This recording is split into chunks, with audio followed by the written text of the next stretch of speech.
bridge that gap.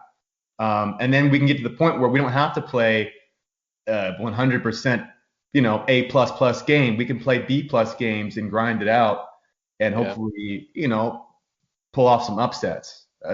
So obviously, yeah, Jake is going to be the next California to the U. Yeah. That's a pipeline going on. Right. I think, dude, our best quarterbacks, they've all been from California. Have you I know you don't really keep up with recruiting anymore, but have you seen any tape on Jake or anything like that? Yeah, I watched some of his stuff. I feel like it was maybe his junior season stuff when he was at Narbonne, I think, right? He was at Narbonne in LA. Yep. I played in high school. And I thought it was great because usually like when I think Narbonne, I think it's like like most of their team, there's not many white guys on the team, but I love the fact that he was the only white guy and he was hanging in there and he was playing in like their division. It's a tough division, and I'm like, this guy he's got some flavor to him, Yep. and he's got some swagger, and I think he's ready to go take it to whoever we play. Hopefully, I mean after Derek leaves, but like I'm really excited to see Jake take the helm. Yeah. Eventually, and I think he's got the swagger and and just the moxie. I think that it takes to play quarterback at the U and in the ACC. Yeah. I love his story because, he transferred to Georgia for his senior year because California Mhm. was going to play a football season. Right. And So then he he loves played. football. He loves it. Yeah, He's and then a football player, not a 7-on-7 guy. He's a football player, which I Yep. love. And then, he had to transfer halfway through the year because of like a school board issue or whatever. So he ended up at a second high school for his senior season in Georgia and then ended up winning the state championship. So like Right. Oh yeah. Yeah. that That's that's awesome. like that's a baller move, man. Right, like I mean, one day, hopefully his career keeps going, but I might have to get the life rights to that story. Yeah, right. It's awesome. Might have to make a TV show, a Garcia TV show. Did you American. All American? I have watched All American. Actually, Spencer Pasinger, he's a good friend of mine. Like we talk a lot about certain projects and stuff, and we're hopefully trying to work on some together eventually down the line. But I do watch All American every once in a while, so it's good throwing it on the air. Yeah, I just finished the first season. Did you during like COVID and quarantine? We know that you're a big movie TV guy. Were there any TV shows that you got really into? I feel like this quarantine has gone on forever now, so I'm like trying to think back on shows I watched a year ago. Let's see. I mean, Hunters, which was on Amazon Prime, I really enjoyed. It's got Al Pacino. They're hunting down like Nazis in New York in the 70s, it was pretty badass. All the HBO stuff, like you can't like with HBO, you could literally, lay them out on a wall and just throw a dart and close your eyes, and you'll probably have a good show to watch. So all of HBO stuff. Did you ever watch Entourage? I did like when I was younger, and it inspired me, and it made me think about, hey, maybe I could try my hand at the film industry.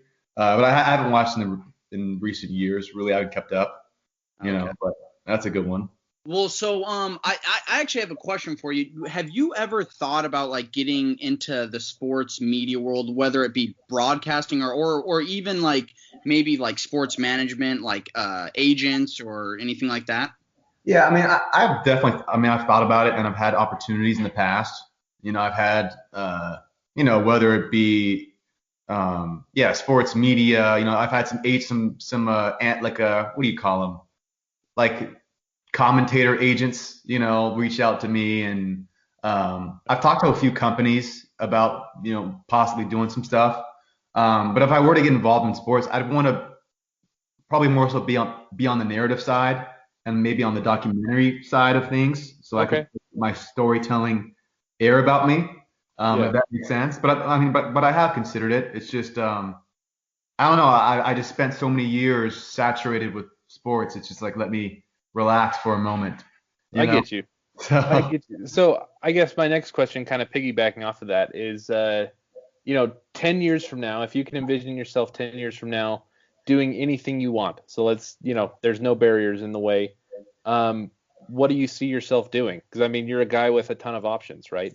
Yeah. I hope to have hopefully gotten one of these scripts sold. Hopefully got one of them produced, and probably be somewhere in the mountains writing scripts and maybe doing podcasts. So Nice. or maybe do it in Thailand or something or in Europe or somewhere just obscure that no one can find me.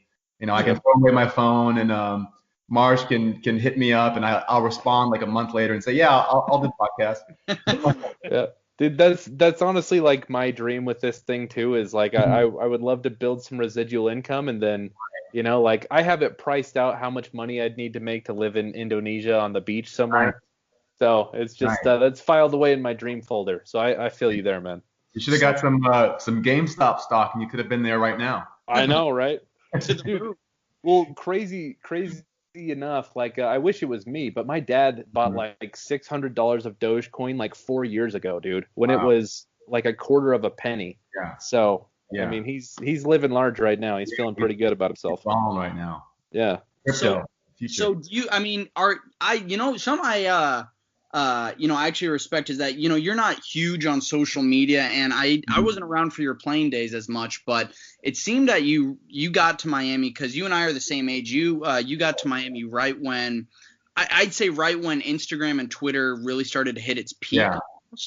We're still building though.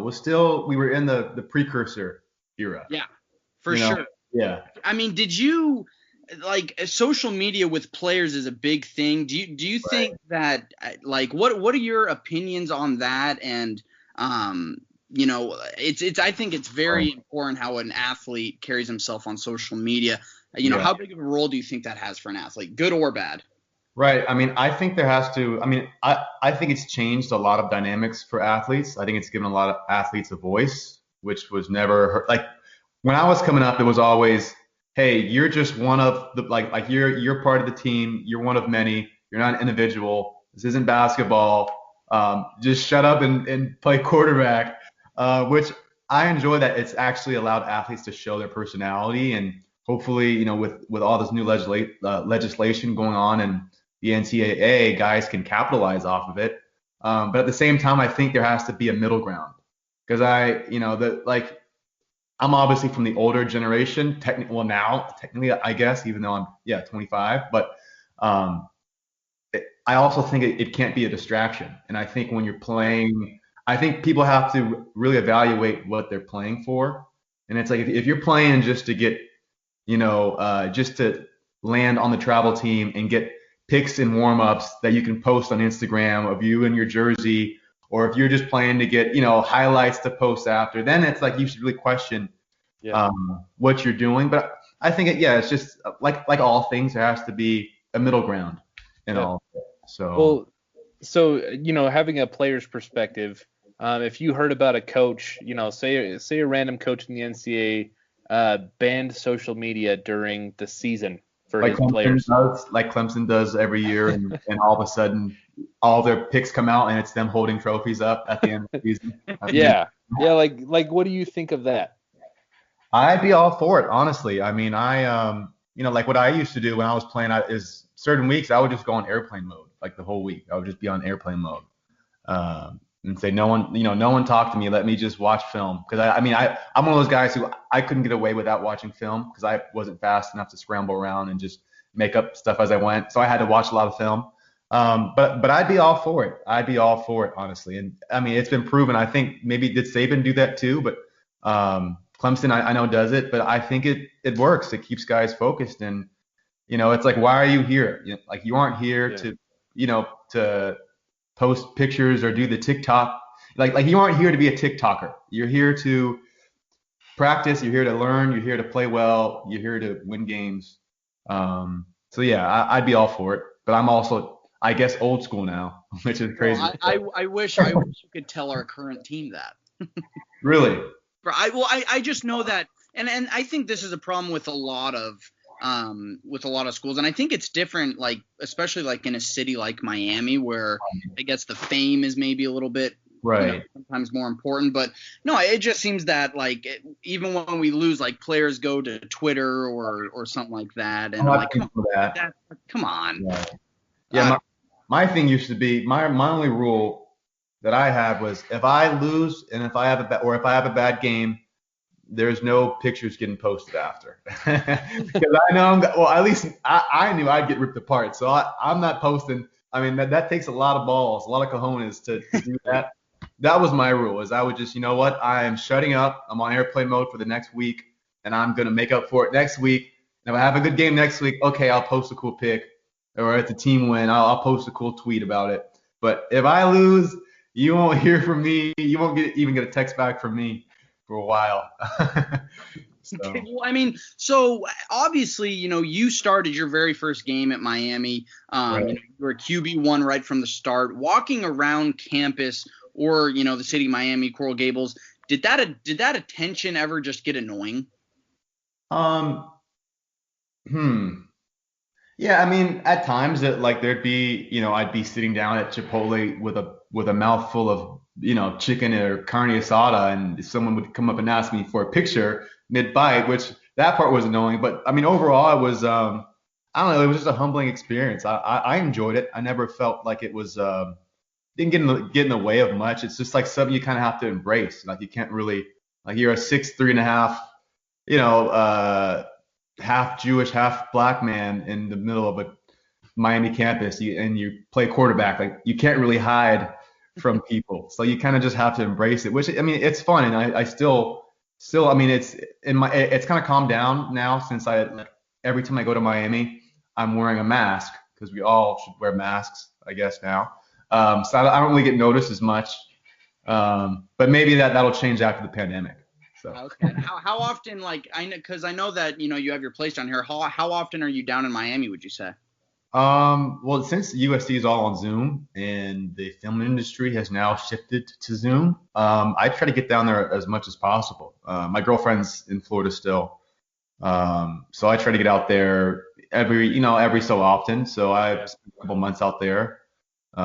It's just like there's so much. There's just a lot of good days to snowboard here in LA right now.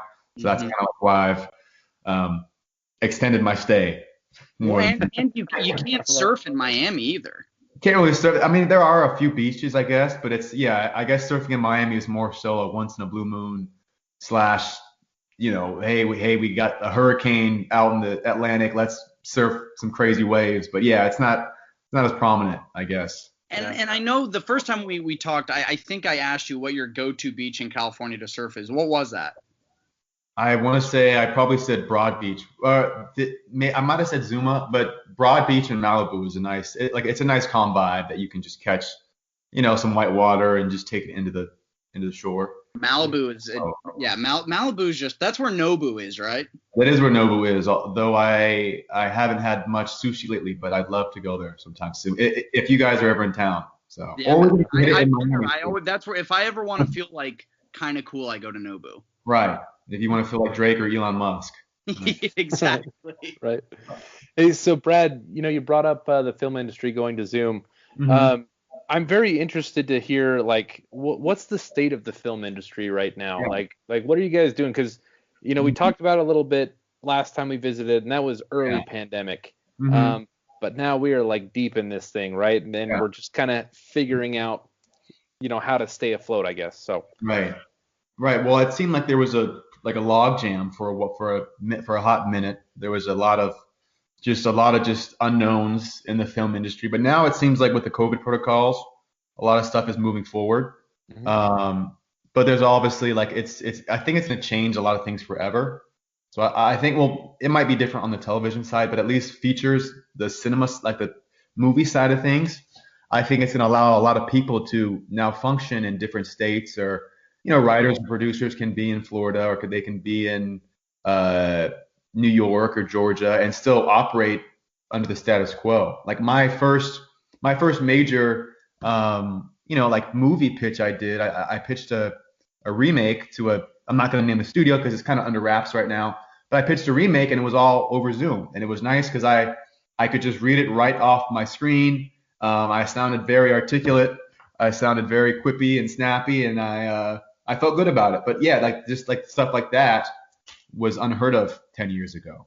So I think it might change it for the better. Because I love Miami, and I wouldn't mind being able to do pitches from Miami a lot more often.